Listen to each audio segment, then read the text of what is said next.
네, 안녕하십니까. 오늘은 제11차 강의로 목조주택에서의 바닥 구조를 이론과 그에 통해서 그 다음 강의는 이 모형 제작, 구조 모형 제작을 통해서 여러분들의 바닥 구조를 이해하도록 설명드리겠습니다. 그동안 공부 많이 하셨죠?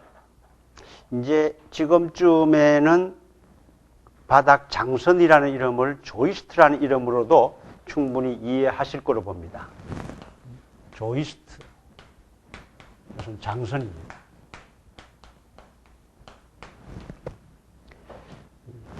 여러 가지 재료에 의하더라도 어떤 바닥 구조를 구성하는 하나의 요소로서의 목재와 재료의 바닥재의 한 바닥판으로서 연결되는 판재, OSB나 합판 등 이런 부분들이 바로 바닥 구조의 하나의 구성 요소입니다. 여러분들이 갖고 계시는 교재, 목조건축의 이해, 이 교재 책 속에서는 47페이지 목조건축의 구조라는 부분에 들어가겠습니다. 이 속에는 여러분들 책을 읽어보시면서 또한 마찬가지로 여러분들한테 학습 교재로 나눠드리는 파워포인트를 통해서 이 구조에 대한 형태, 지금까지는 계략적인 단위와 재료와 그리고 목재에 대한 물성만 설명드렸습니다. 지금부터는 굉장히 구체적인 이 집에 하나에 이루어지는 구조적인 역할을 설명을 드리겠습니다. 첫째는 보면 벌룬 구조라는 게 있습니다. 두 번째는 플랫폼이라는 게 있습니다.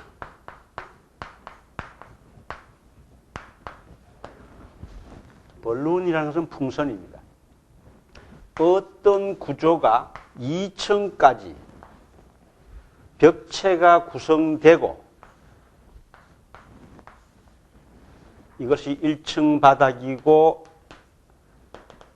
2층 바닥에서 벽체가 먼저 설치되고 나중에 바닥을 설치하는 방법, 이것이 벌룬 구조입니다. 그 반면에 플랫폼이라는 것은 시공 과정에서도 구조적인 역할뿐 아니고 시공 과정에서도 2층 바닥까지를 작업을 하고 2층 바닥이라는 것은 판재까지 깔아놓은 상태에서 다시 2층 벽체를 세우는 3층이 있으면 3층 바닥까지들 작업을 하고 다시 3층 벽체를 세우는 그리고 지붕을 설치하는 이것이 플랫폼 구조입니다. 이것을 일반적으로 청식 구조라고 합니다. 층별로 공사를 합니다. 이 청식 구조의 방법은 나중에 가서 하나의 판넬 공법에서도 허용이 됩니다. 유니트 공법이라고도 하고 1층 벽체를 판으로 만들어서 설치하고 2층 바닥을 하나의 판으로 만들어서 설치하는 거다. 이것이 크게는 벌룬 구조와 플랫폼 구조가 있다. 그렇지만 거의 많이 현재 우리 주위에서 쓰여지고 있는 것은 바로 이 플랫폼 구조다. 일반 주택도 한 60평쯤 되는 저택에서는 이 두 가지 구조가 같이 병합해서 쓰여진다. 예를 들어서 어떤 집이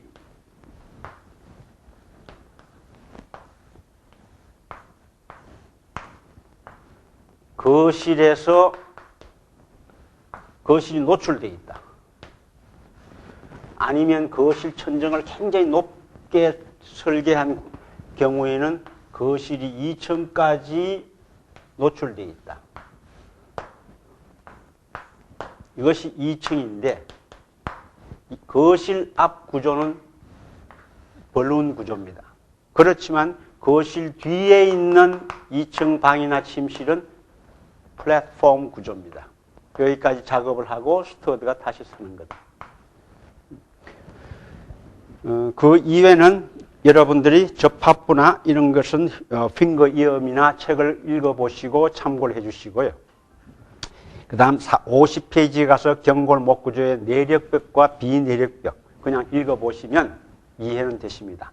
이해는 되시지만 가장 중요한 것은 어떤 집에서는 이 벽이 내력벽이냐 비내력벽이라는 것은 굉장히 중요한 부분입니다.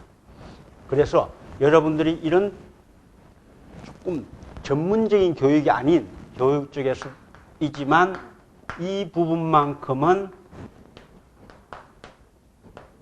완전히 이해를 하셔야 된다. 영어에서는 bearing wall, non-bearing wall. 내력벽이라는 것은 어떤 벽이 상부에 힘을 받고 있다. 힘을 받고 있는지 안 받고 있는지 어떻게 하느냐. 간단합니다. 벽을 뜯어버리면 집이 무너지면 받고 있는 겁니다.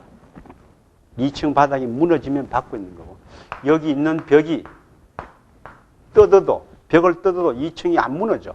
그러면 그것은 비내력벽이다. 비내력벽은 그래서 보통 우리 일반적인 용어로서는 칸막이 벽이라고 그러죠. 주로 사무실에서 많이 쓰죠. 콘크리트 건물에서 사무실에서 이 칸막이를 저 칸막이 옮기는 거. 목구조에서는 비내력벽과 내력벽 구분을 잘못하면 못합니다. 재료가 똑같아. 같은 나무로 이렇게 지어졌는데 어느 것이 내력벽인지 어느 것이 비내력벽인지 그것은 설계하는 분이나 이 전문적인 분한테 조금 상의를 하시더라도 여러분들이 이 교육을 마치면 이 정도는 다 아시게 됩니다. 단 내력벽은 모든 외벽은 내력벽이다.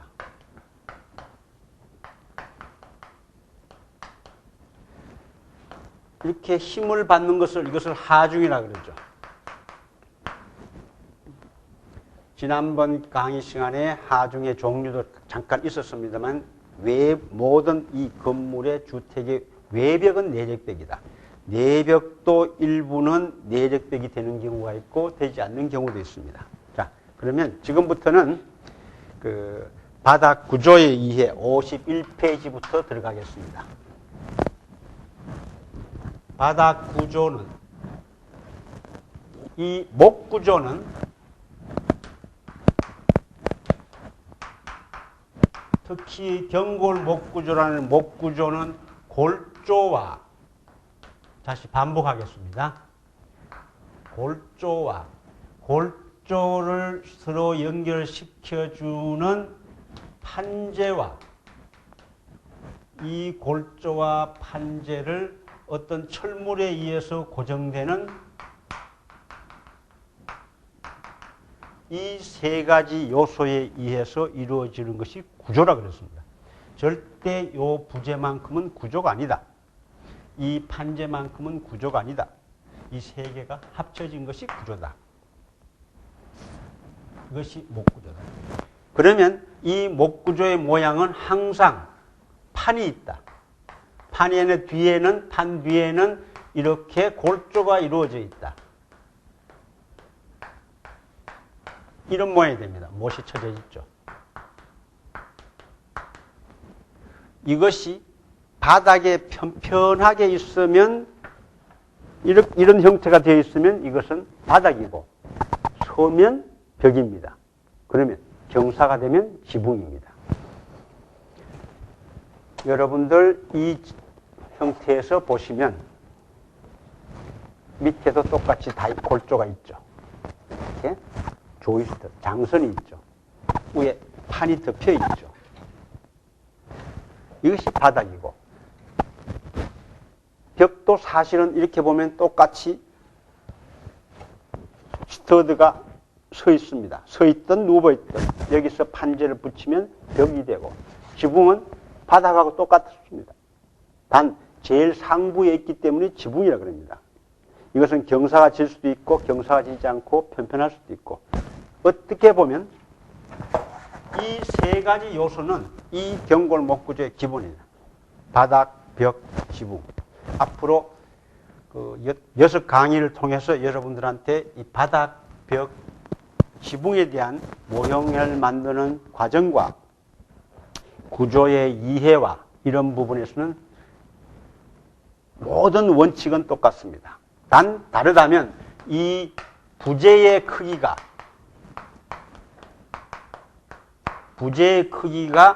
그 위치에 따라서 달라지는 것밖에 없다.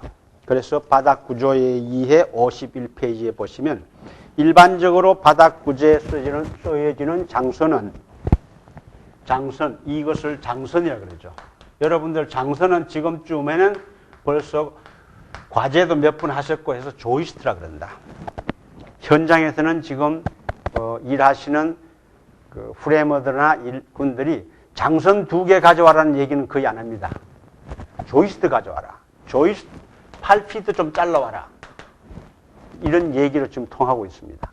그래서 여러분들은 조이스트라는 이 장선은 일반적으로 2x6부터 2x8, 2x10, 2x12까지만 써야집니다.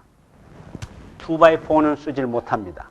쓰지 않는 것이 아니고 법적으로도 2x4는 지금 2x4는 바닥용으로는 쓰지 못한다. 그리고 2x4와 때에 따라서는 이 장선을 우리가 지난번 시간에 이 공항목재라는 것을 하시면서 2x6나 2x12까지의 규격재를 쓰지 않고 공항목재 중에서도 글루램이나 아이조이스트나 바닥 트러스를 쓰는 경우에 그 장점을 설명을 했습니다.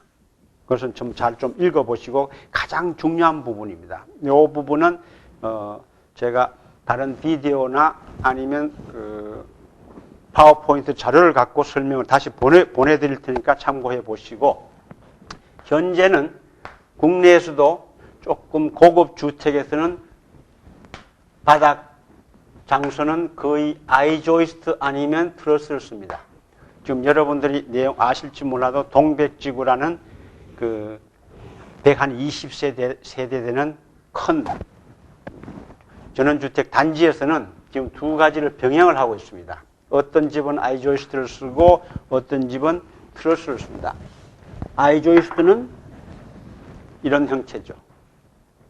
바로 이 모양, 아이처럼 생긴 아이조이스트고, 바닥 트러스는 바닥 자체가 상부의 2x4, 하부의 2x4를 이런 철물에 의해서 연결시켜서 만드는 바닥 트러스입니다. 이 아이조이스트나 이 바닥 트러스의 높이 기준은 우리의 규격재하고 똑같습니다. 2x10짜리가 있고 2x12짜리가 있고, 그래서 가장 큰 장점 중에는 네 번째, 다섯 번째 보시면 일반 규격재는 전기 배선이나 설비가 가기 위해서 구멍을 뚫어야 됩니다. 이렇게 절단을 해야 돼. 목재에다가 구멍을 뚫고 나가야 되지만 이 트러스는 벌써 구멍이 뚫어 있습니다. 이 사이로 설비가 움직이면 됩니다. 그리고 구조적으로 이 장선보다는 일반 규격재보다는 20% 내지 25% 이상의 구조적인 강도가 있습니다. 그래서 그 얘기는 훨씬 먼 거리를, 넓은 거리를 갈 수 있다. 이런 장점이 있으니까 그걸 해보시고, 그 다음에 51페이지 밑에 보시면 장선이나 관부라는, 목재는 똑같은 것 같지만 약간 지금 이 그림에서도 약간은 이렇게 한쪽으로 배불리는 현상이 있습니다. 같은 목재를 설치하더라도 이것이 상부에 가도록 하는 것이 원칙이다. 그래서 아예 구르람이라는 공항목재는 공항목재의 구르람을 집성재죠. 이 집성재는 항상 이런 표시가 있습니다. 이 얘기는 여기가 상부다. 이 목재를 놓을 때 이렇게 놓을 거냐 이렇게 놓을 거냐 하는 것은 그것 자체가 표시가 되어 있습니다. 아이조이스트는 그게 없습니다. 네. 그렇지만 대체적으로 이 클라운 이렇게 굽어 있는 부분을 상부에 놓는다. 그러면 하중을 받으면 그것이 거의 편편해진다. 그 이외에는 처짐이나 자, 지금에서는 무엇을 말씀을 드려야 되느냐 하면 자, 바닥이나 벽이나 지붕이나 마찬가지로 이 경골 목 구조에서는 장점 중에서 가장 큰 것이 모듈이다.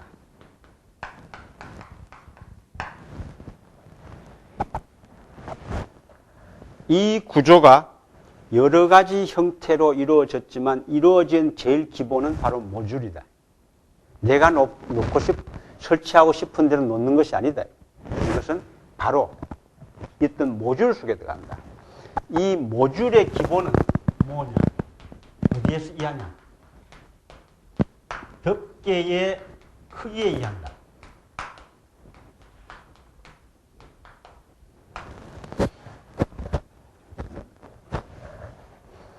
자, 이것이 덮개입니다. 축소된 모형이지만 덮개다. 이 덮개가 여기에 설치될 때 바로 이 모듈이다. 요 세 개가 딱 맞죠? 여기에서. 그것은 이 덮개의 크기가 뭐냐? 4피트에 8피트다. 이것은 덮개는 OSB나 합판. 예, 두께는 관계없이 두께는 용도에 따라서 두꺼워지고 얇아지지만 이 덮개는 4피트와 8피트다. 4피트라는 것은 48인치다. 8피트라는 것은 96인치다. 어떤 이 판을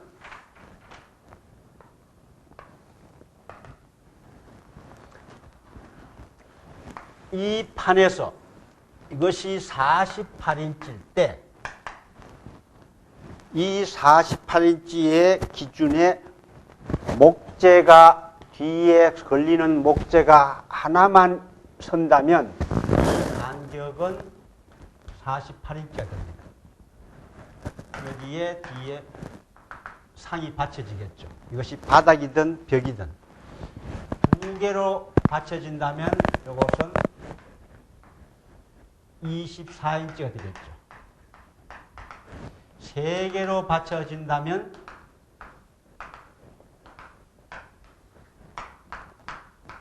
16인치가 됩니다. 네 개로 받쳐진다면 24인치에서 다시 또 갈라지죠. 그러면 이 간격은 12인치가 된다. 현재 12인치 또 나눠지면 6인치가 되겠죠. 그래서 여기에 있는 이 구조 모형도 이 모듈 속에 있지. 20인치 간격. 예를 들면 17인치 간격. 이거는 있을 수 없다. 왜? 그러면 이 판재가 고정이 되지 않는다 하는 이런 부분이 있어서 바로 이것이 모듈이다. 가장 많이 쓰여지고 있는 것은 16인치다. 16인치는 그 다음에는 24인치다. 24인치는 지붕에 쓰여지고 있고 16인치는 바닥이나 벽에서 구분되는 간격이다. 이것이 바로 이 OSB나 합판의 죄송하지만 아직은 우리가 이 판재를 구조용 판재는 국내에서 생산을 못하고 있습니다. 가구용이나 내수용으로는 쓰지만 구조용은 수입하고 있기 때문에 이 인치를 쓰고 있습니다. 그렇지만 언젠가는 1200에 2400이라는 우리 합판이 만들어지면 이 간격은 600 간격이냐, 400 간격이냐, 300 간격이냐, 200 간격이냐. 여기 300 간격이냐. 600, 400 간격이다. 우리 건축법에는 지금 이렇게 600 간격과 400 간격으로 구분하고 있습니다. 자, 이번 시간에는 기본적인 모듈과 설명을 드리고, 다음에는 이 모형을 만들기 위한 기본적인 이해와 여러분들이 집에서 어떻게 모형을 만들 수 있는 그 여러 가지 설명을 해드리겠습니다. 자, 수고하셨습니다.